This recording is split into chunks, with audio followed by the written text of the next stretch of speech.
Do you know what's funny about that? I translated her English scripts. Shut up. Yeah. Seriously. I was the one who translated all that English in You there. did a great job. I tried. Proud of you.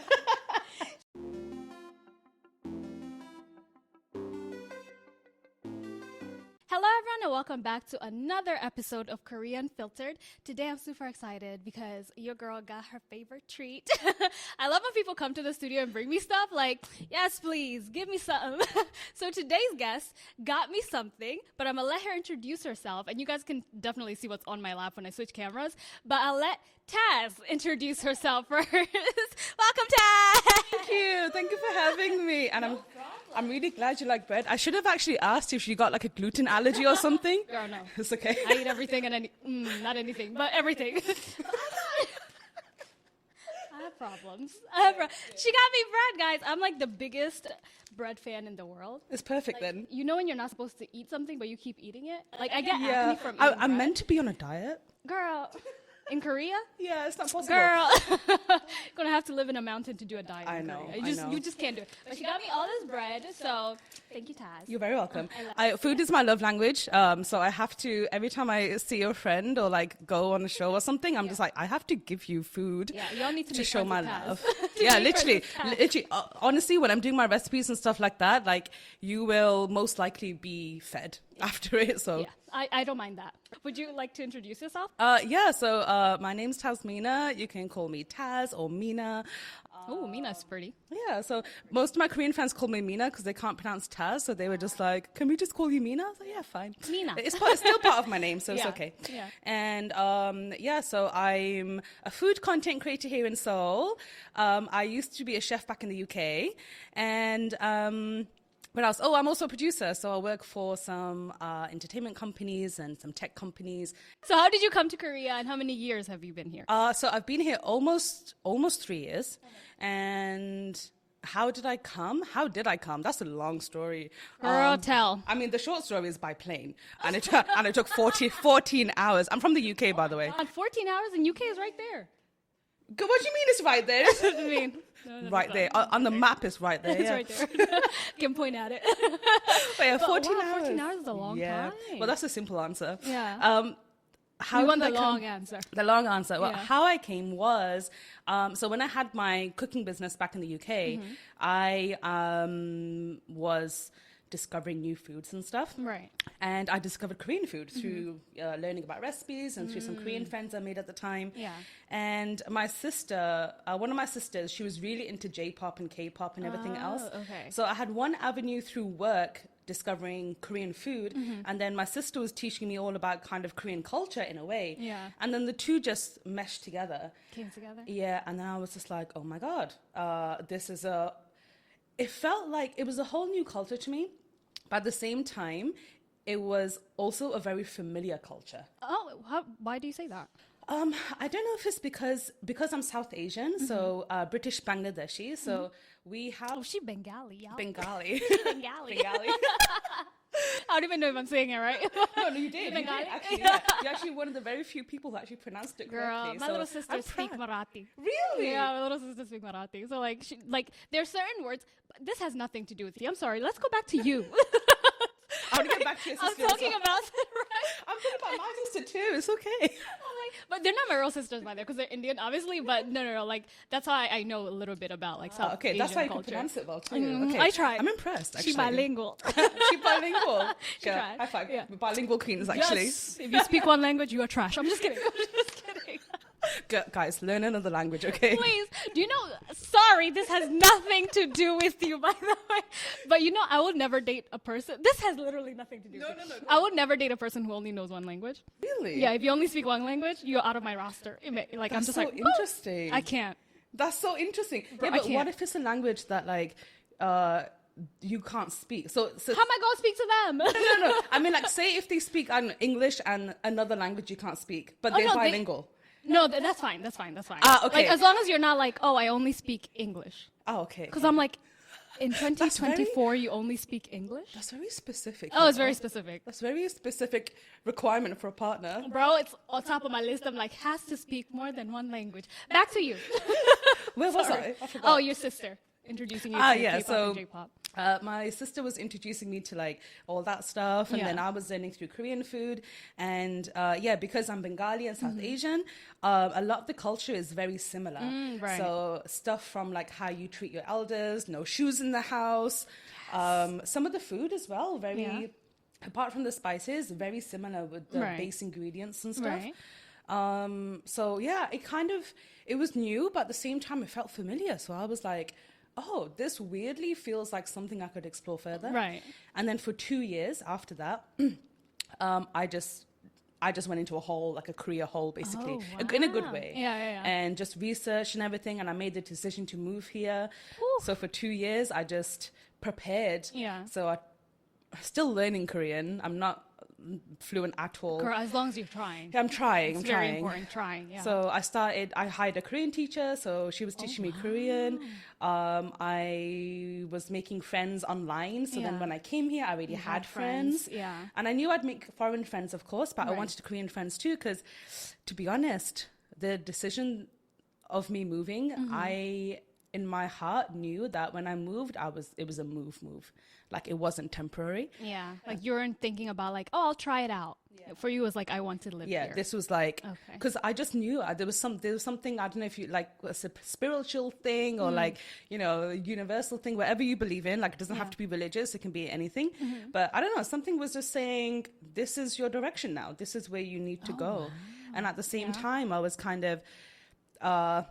I kind of did what I wanted to do in the UK. Yeah. And there wasn't much, this sounds really big-headed, doesn't it? I mean, there wasn't much else to do in the UK. I achieved everything. Well, you guys also don't have sun out there, so it's understandable. The sun is missing. The sun is missing. It probably comes out 2 days out of the year. Girl, that's why I'm like, I've never been like, oh, I wonder how London looks like. It doesn't have the sun. You know how it looks like. It's grey. There's no sun. With some beautiful like red buses going past. And beautiful cafes. But other than that, I'm like, I mean, that's pretty much it. But and then I moved here and ended up in Seoul, and best decision I ever made in my life. Yeah.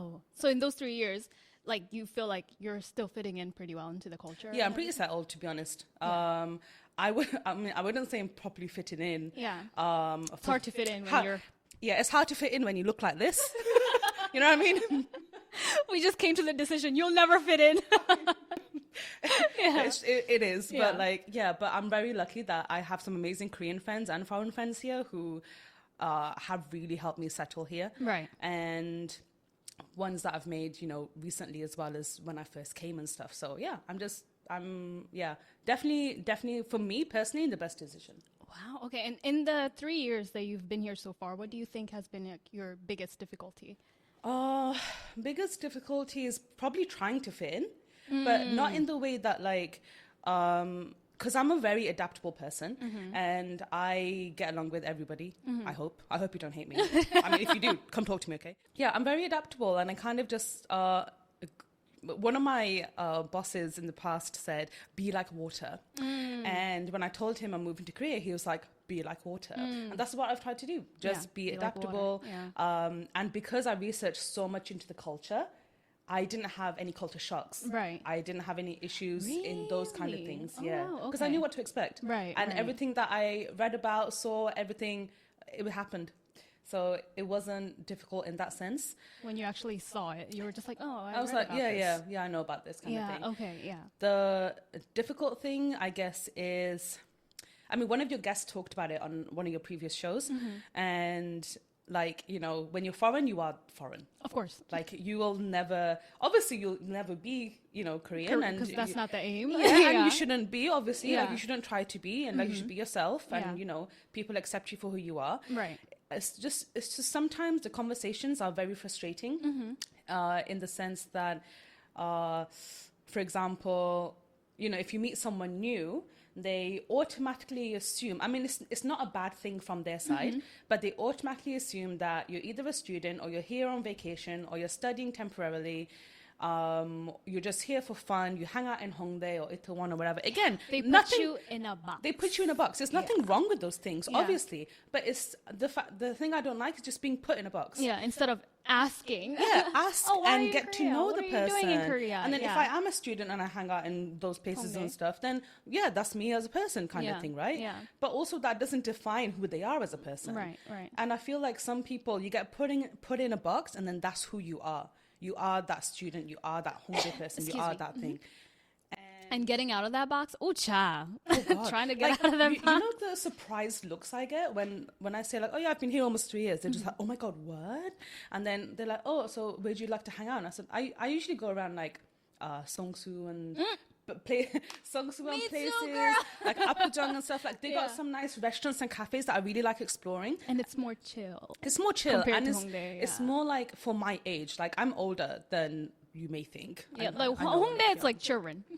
Your yeah, babies I mean, out they're there. students, yeah, and they're like 20, 21 and stuff. And sometimes I go there for shopping, but Yeah. I want to hang out where my age hang out, you group, know? yeah. So, Feel it. yeah, it's just the automatic putting you in a box kind of thing that I don't like. And Yeah. it's kind of like that, yeah. I'm currently looking for a house because I'm moving places, and every landlord that I've met is like, "Are you a student?" And I'm like, I know I look young, but no, I'm not a student. Like every single one has asked if I'm a student. And I'm like, not only students are in Korea, you know, like there are people who are actually professionals, like they're working. Oh my God, you know, I tried to get into a bar with some friends because most of my friends are younger. Yeah. So I tried to get into this bar and you know what they said? So I entered Yeah. and then, so like, you know, I was the last to go in because me being like, mama friend, like I let them all in first and then I went in last, and then he looked at my ID and he was like, oh, the older people sit there. I kid you not.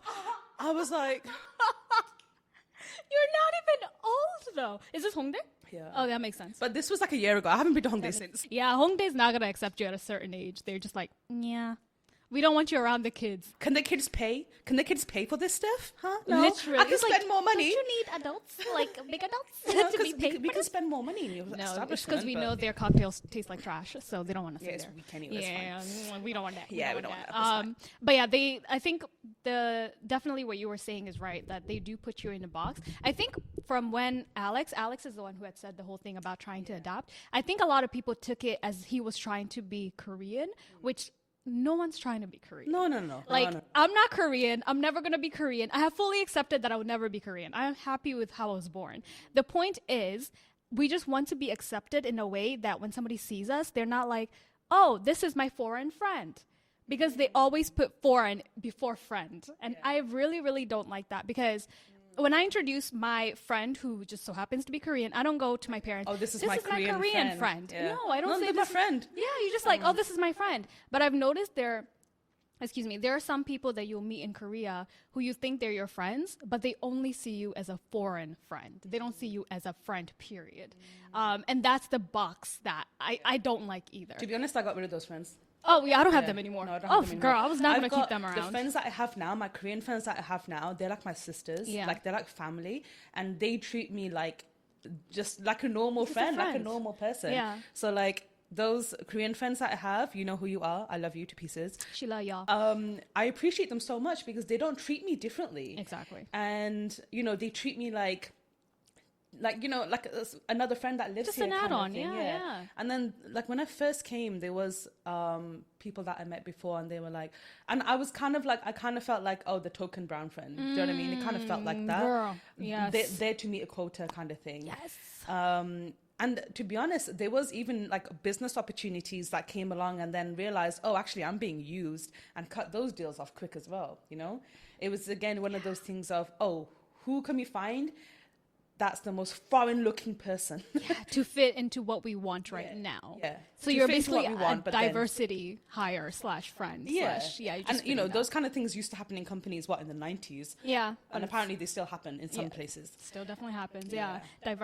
Diversity hiring. Do you think it's because there's not enough diversity here, or is it because I don't? Because obviously, like, you know, it's been said before on this podcast as well. It's a very homogenous society, super, obviously. yeah. And so I think the diversity thing is still kind of working itself. Yeah. I feel like it's getting better as the generations go on, though. Yeah. Like I feel like our generation and younger don't give a. They don't give a crap. No. Yeah, the millennials and Gen Zs Yeah. and Alpha generation or whatever. Is that the new generation name? I think it's called Alpha. I always encourage my younger friends to travel more Yeah. and get out there and see the world, because the people that have gone out there and seen the world and traveled, even if it's to other Asian countries, Yeah.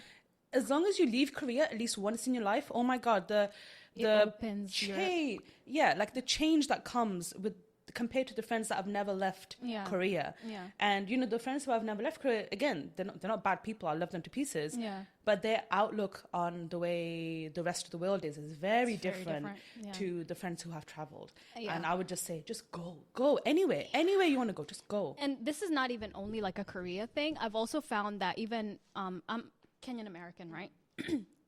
Even when I go to Kenya, people who have not traveled outside of Kenya are very ignorant when it comes to other cultures, right? Like there's some of my She's gonna edit some this people part that I know. There's some people that I know who live in Kenya. I'm not gonna call you out by name, but you know yourself. Who still think I live in China. Okay, yeah. I mean, yeah. And I'm like, I've told you multiple times I live in Korea. What do you mean? Right? So there's this cultural ignorance. So even in Korea, if you haven't traveled a lot, you're still going to have cultural ignorance going on, right? So it's not only a Korea thing. It's literally all over the world. It's literally anywhere in the world. Like if you have a chance to travel, just travel. So, yeah. You have to get out at least once. Yeah. And yeah, it's not just a career thing. It's just a general human being thing. I mean, I really like, one of the things that I strongly believe is that the world is massive, right? And there's so many amazing countries and amazing people and so many things to do and see. We're not born or made to just sit in one corner of the planet just stay there. and just stay there for the rest of our lives. If you can and you're able and your life situations allow, get out there. And I think that's another reason why I started this podcast. I think a lot of people think this podcast was meant to be like a show for foreigners to come on and complain about Korea. But I'm like, no, it's literally, I want it to be a platform for people who want to come to Korea to see the reality of living here. Yeah. Because everybody has this image in their head where it's like, oh, Korea is like a Korea drama. Oh my God, I'm going to meet not, like guys. K-pop idols. It's not. It's not like that. And it's never going to be like that. Just like America, well, let me say this. Just like black Americans in America are now holding guns. That's a movie thing. We're not all just like, gra-ta-ta-ta. Like, no, this is not happening. Like, come on now. That is in movies, right? Please do that noise again. Gra-ta-ta-ta. That's made my day. So like when people are like seeing these things on television and thinking that's reality, it's not reality. That's why this podcast is here, for people who are watching to see the reality of living in Korea as a foreigner, because no country is perfect. It's not perfect out here, but we love it enough to still be staying here. But we just want to tell you guys the reality of how it is living here. Yeah, of course. Like the quality of life here, like the reason I'm still here is, the quality of life here is much better than back home in the terms of opportunities for me to do what I want to do. Right. In terms of my own personal convenience and my own personal dreams and ambitions. Like for me, Korea is the best place for it. Right. It's just my home place couldn't fulfill that for me, fulfill that need for me. Right. So, it's not for everybody. And if you do decide to come here, just make sure you've done your research and you're thoroughly prepared to, potentially not fit in, or, potentially to not be like a K-drama. Yeah. Be optimistic. You can be hopeful, but be realistic. Facts. So now that we've gotten the difficulties out, what has been your best memories living in Korea so far? Oh my God, my best memories. Yeah. My best memories. I have so many best memories. It's so hard to tell the best memories because it's so many. That There's you're just so like, many. It's hard to reduce it into like a few. Yeah. But try your best. Okay, I'll try. Try your Best memories. I've been lucky enough to achieve a lot of stuff in my life, and through hard work and passion. Like I've been grinding, girl. I've been grinding, grinding, hustling. That's all you gotta do. Just keep working. These bills are expensive. Yeah, but it's been worth it because the stuff I've done and the stuff I've gotten to do, I can't talk about everything, but the stuff I've gotten to do is insane. Like the memories I've created as well, and the people that I've met, like the people have been my highlight, to be honest. Like, I really value the people that I've met here, and whether they've come and gone, or whether they're my friends who are still here, foreign and Korean. If I didn't have them, I think I'd be very lonely. Oh yeah. And also, I would say, like, some of the best memories is just doing new things and experiences. Like, one of the things I like to do, like once a month, is get over some of my fears. Oh, okay. So I do this thing of like, so last year I had a fear of heights, and I was just like, you know what? Like, I really want to get over this, and because I love rooftops and I love the views from like a skyline and stuff. Yeah. So I was like, I need to get over this. So on like Lottie Tower, you can climb the bridge. Yep. I did that. Beautiful. It was cold as heck. Yeah. My face was freezing. My hands were freezing. But I also had like what they do is they take photos and then they're quiet. They let you have like 5 minutes, a moment. And then he just says, we'll let you have a moment. And then usually people take photos and they're just like umming and ahhing and stuff like that. Like, ooh, so, but my group, the ones I was with, nothing. We just stared. Oh wow! It was such a like I can't describe that moment, but it was very significant in my mind. Yeah. At the time, I was going through some really difficult things, and at that moment of just being there with like these random strangers who also kind of felt the same thing. They were, again, mixture of Koreans and foreigners and stuff, and we just looked. And then it was just quiet. Yeah. And because we realized it was quiet, we all looked at each other and just laughed. Because you're like, why are you quiet? We were just like, what are you going why through? Like, are you okay? Should we start a therapy Should session? we start? But you know what happened? After that, we all went out for dinner. Oh, wow. And we became friends. We've been friends for a year now. Oh, wow. That is crazy. It's like random memories and random moments like that. And like sometimes... That is awesome. Yeah. And like sometimes we like go to restaurants and bars and stuff, and like you end up meeting you sometimes do end up meeting your idols, or sometimes end up meeting your drama people. As a PD, I bet somebody's like, I knew it. sometimes Yeah. But as a PD, I sometimes do, because of my line of work and stuff that I'm in. But like, it's really hard to describe like certain memories. Like going snowboarding for the first time. I've been wanting to go snowboarding for like 20 years, and I finally got to go in the wintertime last year. So doing that, discovering new hobbies. So another guest had actually talked about it on the show, Naida. She had talked about how easy it is to start a new hobby in Korea. Yes. 100%. It's so easy. Yeah. Yeah. Anything you want to do, you can do here because of the very strong seasons. Like winter is a winter, man. You feel it. Winter, you feel winter. Summer, you feel summer.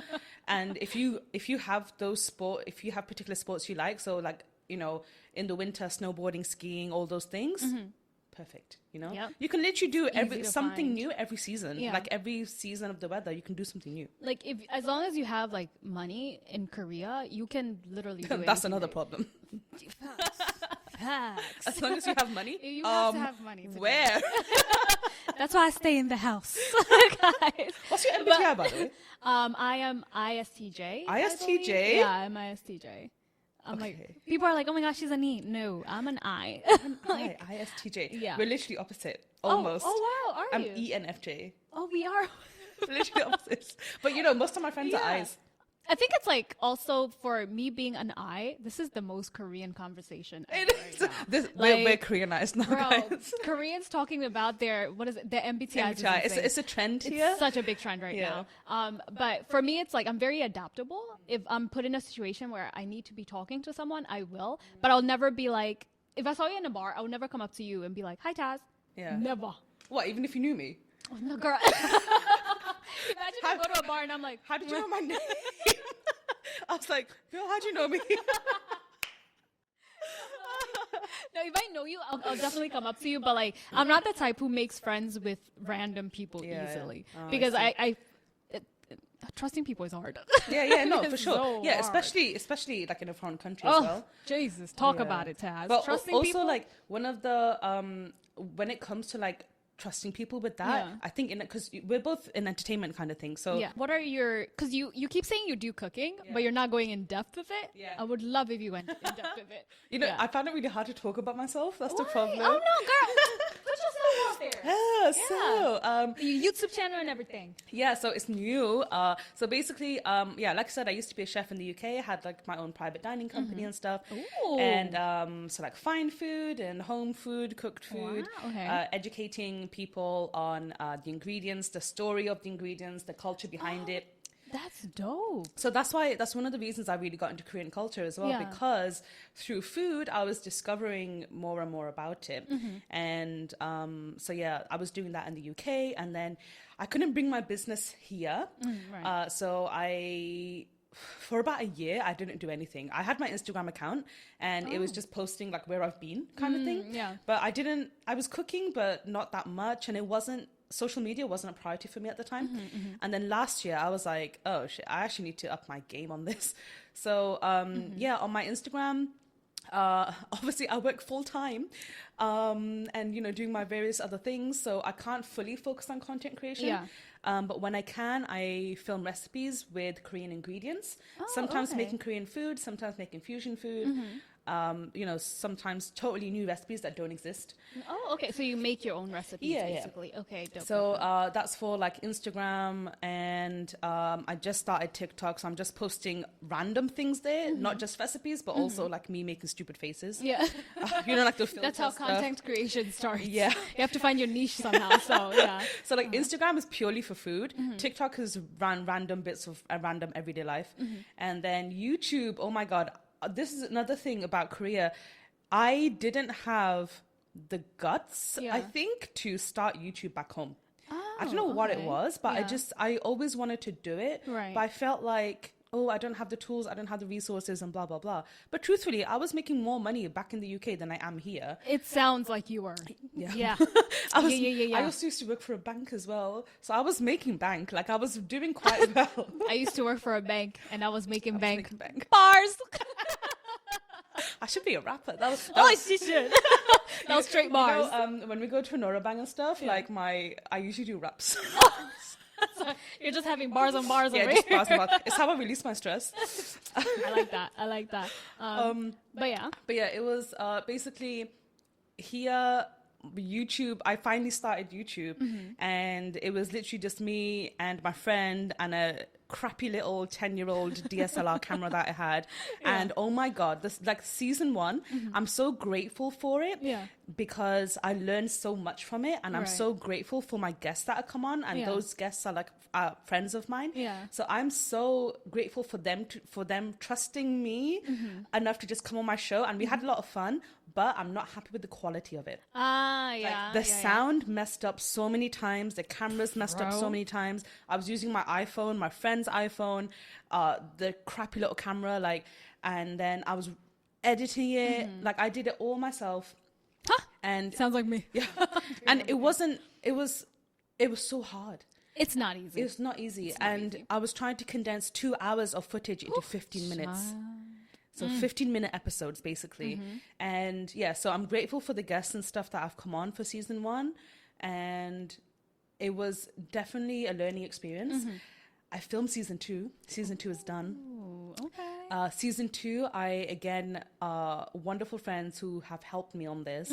Manager, who acted as my manager, cameraman, editor, everything. Yeah. And I'm so grateful for them. And the Yeah. quality of of season 2 already is so much better than jumped up. season 1. Yeah. Yeah. So I'm really excited to show it. Yeah. And yeah, it's just fun with friends and cooking together with Korean food. Wait, what's and your channel name? You did not say Taz Buds. that. Taz Buds is her Buds. channel name. Yeah, it's Yeah. Taz and Taste Buds. Taz Buds. Oh, I like that. You know what? So I like that. there's an argument going on back home, right? Yeah. So I remember my mom making this name up for me. Like, Taz Buds? yeah, so she made this name up. And then a friend of mine, he's adamant that it was him. I think I'll say my mom made it. I'm like, yeah, he's, my mom. he's like adamant that it was him, and he's like, if you get famous, I want royalties. And I'm just like, bro, I really think it was my mom. Like, Yeah, that sounds like my mom. Yeah, no, I'm pretty sure it's my mom. So I'm like, I don't know.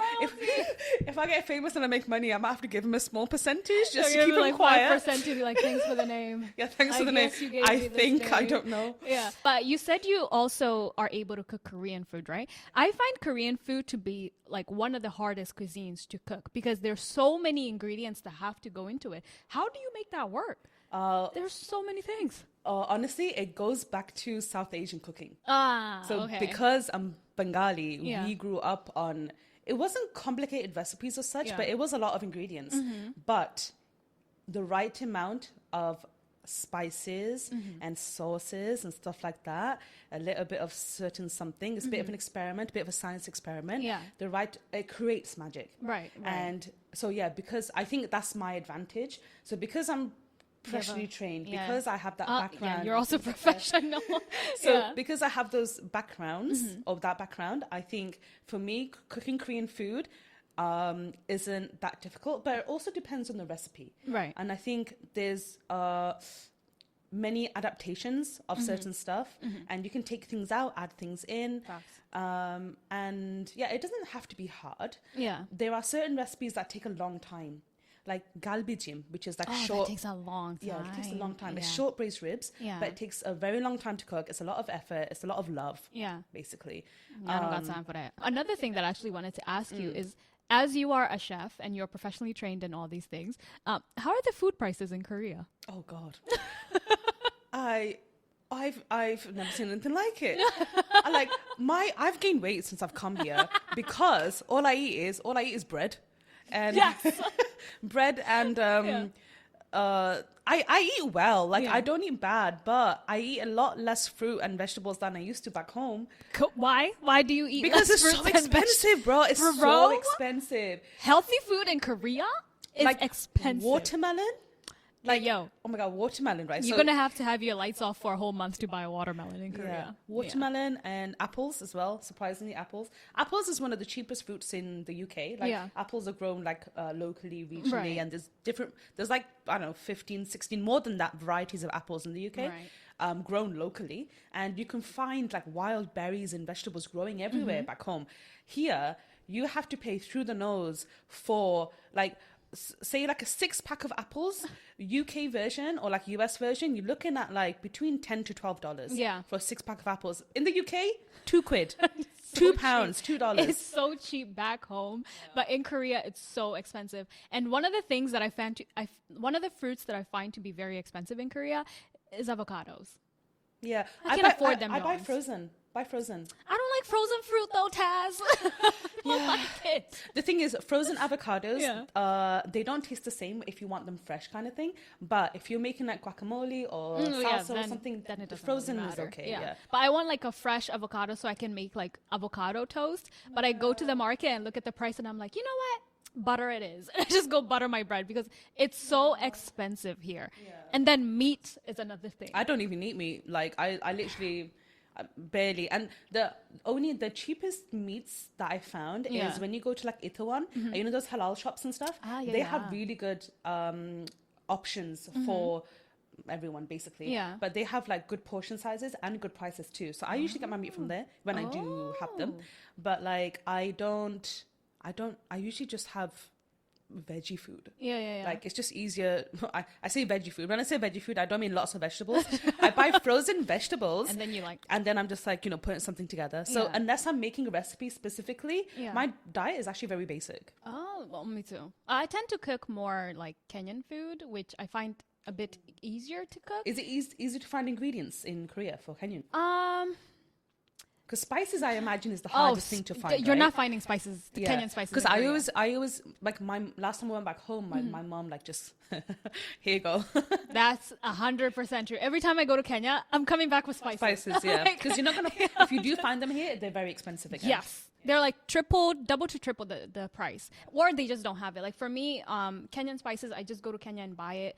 There's some ingredients that you can't find in like flour or like. You can't find flour in Kenya? No, in Korea. Like the flour that we use to make certain dishes in Kenya, you can't find it in Korea. So I tend to just buy stuff when I go to Kenya and bring it back. And the food is not as complicated, so it's not that hard to cook. That's what I was saying. Like I just find Korean food to be very complicated because my background is like not complicated. Like my Kenyan food is not complicated, but then Korean food is so complicated. Like, oh my God. Do you think though is that just because it's something that you're not used to, or probably I've used to tried cooking, I mean? facts. Yeah, I've tried to I make kimchi jjigae by myself. I make kimchi fried rice. So easy to cook. I'm really hungry actually. Gotta take one of those breads, girl. I thought we should open up the bread. But I think it is because I'm not used to cooking it. But there's certain things like when I started making kimchi jjigae the first time, it was really hard. But now that I'm used to making it, it's not that hard. But there's certain things that I don't even want to start because it looks too difficult to make. Yeah. So. There are certain things like I want to try to make when I have time. Yeah. Then I will try to experiment or something and like try to make something a bit more complicated. Yeah. But the thing is, like, usually I'm so busy that when I do have downtime, I don't want to cook. You just want to chill. I just want to chill. Yeah. And as much as I love cooking and I love food, and as you know, it's part of one of the things I do, because it's also part of work, on my days off, the very few days off I have per month, I don't want to do anything. I literally want to sit in bed just watching Netflix, watching, you know, the latest K-dramas, because I freaking love K-dramas. But yeah. What's your latest one? I just finished My Demon. Oh, it doesn't look good. Is it good? It's good. It's good. It's fantasy. And there's another one I'm watching called, the English name is Welcome to Sandali. And sounds familiar. It's basically, oh my God, who are the actors? Oh, I can't remember. Yeah. I'll put the picture here. But it's good. And it's got like, it's basically a love story / it's not like your typical rom-com kind of like thing. you're going to know the ending type of rom-com? I mean, you can probably predict that they probably end up together, although the last episode hasn't been released yet, so I don't know. So you're not sure. I'm not sure. Yeah, so it's not a spoiler, so don't come at me, okay? You spoiled it. I spoiled it. Yeah. But yeah, I think those Gyeongsong Creature. Oh, I've heard that one's really good. With Park Seo-joon. Yeah. That's really good. Yeah. It's depicted within like the Joseon dynasty and like the Japanese occupation during the time. I've heard that's so it's very interesting. Obviously, like, you know, you can't say everything's factually accurate because it is a fantasy story, but it is based in that era of history. So obviously they had to do a lot of research into that as well and make sure that, you know, it's somehow and factual. Make sure that there are some parts that are factual. So, but it's very interesting. And yeah, it's a story based there, like another fantasy story. So, what's your view on K-drama these days? Have you watched like older K-drama, or did you? Yes. Oh, you have like back in the day, or like are we talking like 20? No, I'm like. I've only been watching K-dramas for like 5-6 years. Oh, okay. Yeah. The ones that were like back in the day, I haven't watched those. Okay. My mom has watched them. Oh, snap. Your mom likes K-dramas? My sisters can speak Korean, girl. Oh, like, why aren't they literally. Here? They don't want to come? Or they just can't come right now? It's one of the, it's like a visa situation, isn't it? I like how you say in it. There's two parts of my Britishness. Yeah. There's like the Britishness in me that like my mum, she's like a proper Londoner with like Queen's accent kind of thing. Wow. Okay. And then I have the area where I was raised, very ghetto. So like I have roadman. No, literally. So I have like roadman accent in one side, and then the other conflicting side of me is like British English. Elizabeth coming out. Elizabeth coming out. R.I.P. So literally just like those fuse together. Yeah, it's literally like me. Like it's actually the what is it? The essence of being a black person in America. Ebonics. You code switch. You should definitely check out dramas from back in like 2006, 2007.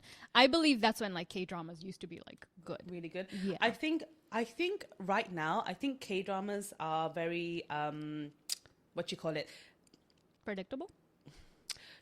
Basic. Well, I know your opinion on K-dramas. I was gonna say. I'm feeding you words. Say this. Never. I love them. To be honest, I loved reading stories and stuff as a kid, and those stories are somehow still very made it into like Korean screens kind of thing. like love stories and fantasy stories and stuff. Yeah. Some of the stories are amazing. Like they're brilliant stories, very well written, very well filmed and everything else. Yeah. I have a background in film and TV production. Like that's my major. Oh, So like okay. when I look at those things, I don't judge the thing because, it's whoever whose idea it was, that's their vision, right? Right. But I do look at certain qualities that make me think, oh, actually, this is a very interesting storyline, or this is very different, or whatever.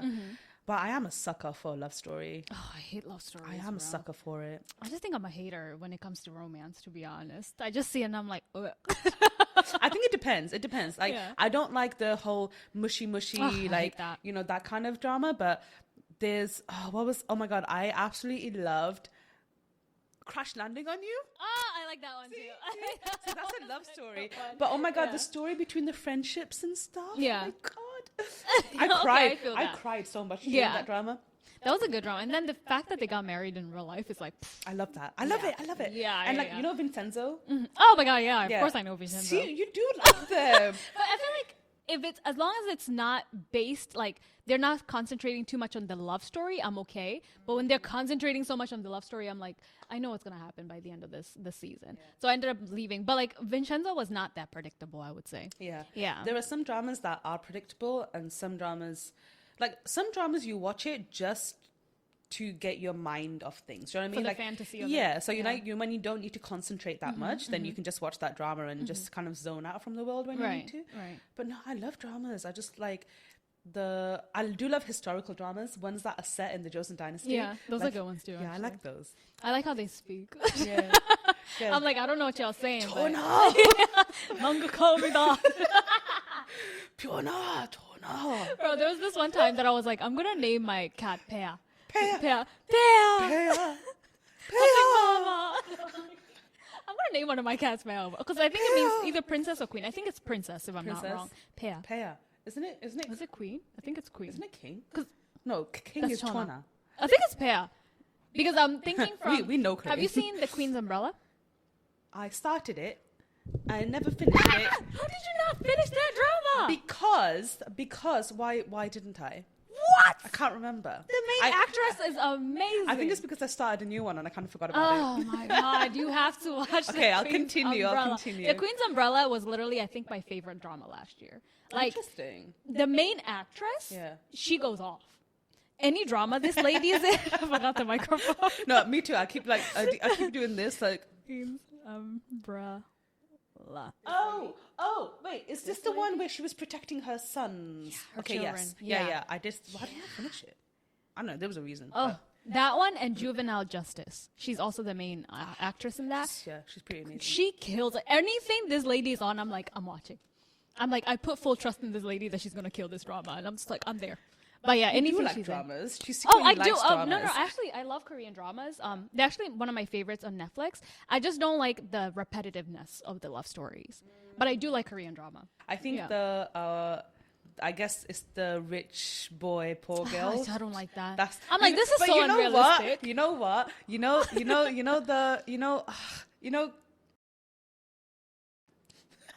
Oh my God, I didn't watch that. That Want to hear a funny story? You would hate that, but I loved it. It was so cute, and you would hate that. I wouldn't recommend to you, bro. No. Do you know what's funny about that? I translated her English scripts. Shut up. Yeah, seriously. I was the one who translated all that English in there. You did a great job. I tried. Proud of you.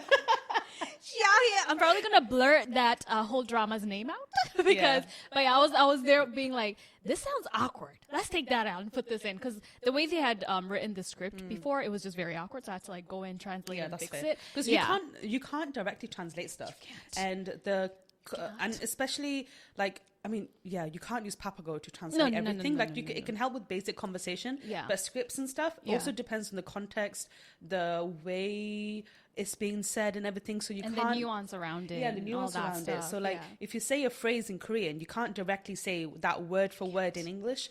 You have to do it like what you would say in English instead. Yeah, you see what happened. Oh, yeah. Remember the English in that? I was like... Yeah, who translated that one? Not me, I'll tell you that. But is there any last words that you have for us? before we Any end last words? Please subscribe to my YouTube Oh, channel. yes. Taz Buds. Taz Buds. Taz or Buds. Yeah. I have 100 lovely subscribers. It's very new, so please subscribe. 101. I'm going to subscribe. Yeah. I'm going to go subscribe. And look forward to season 2. It will be coming out hopefully mid to end of February, if not early March, because I have 8 episodes that my lovely editor is editing, and he's got a big job to do. Yeah. So I don't want to pressure him. So yeah, hopefully at that time, and then I'm hoping. Also please follow me on Instagram. Again, Taz Buds, same thing. Taz Buds. Yeah. My aim is to grow, obviously, and hopefully get support and help for season 3, because I really want to film season 3 with more amazing people. Right. And with that money, I want to pay it forward eventually. Nice. That's me in this podcast too, girl. Yeah. So I want to pay it forward, and there's certain things that I want to do and help people, and with education and things like that. I won't reveal everything yet, but the aim is to pay it forward. So this year I want to grow and fund season 3, because I spent so much money for season 2. Oh, girl. So if I can have some help, that'd be amazing. Yeah. And then hopefully in 2025 my aim is to do some work in helping society. Okay. Yeah. I think you can do it. I hope Honestly, I'm definitely subscribing. Thank you. Yeah, teach me a little something about cooking. I'm I'd love always to. there for it. But anyways, guys, that was it for today's episode of Korea Unfiltered. I hope you guys learned something. Make sure you subscribe to her channel, Taz Buds, and also make sure you subscribe to this channel too, by the way. I see 70% of y'all are lurking and not subscribing. Please subscribe. That's called stalking. Stop stalking this channel. You can get sued for that in Korea. Yes, I will start suing people. Defamation and everything. I'm not doing anything like that. But thank you guys so much for watching. And if you are a podcast listener, thank you so much for listening. And I'll see you guys on the next episode. Thank you. Bye, guys. Bye.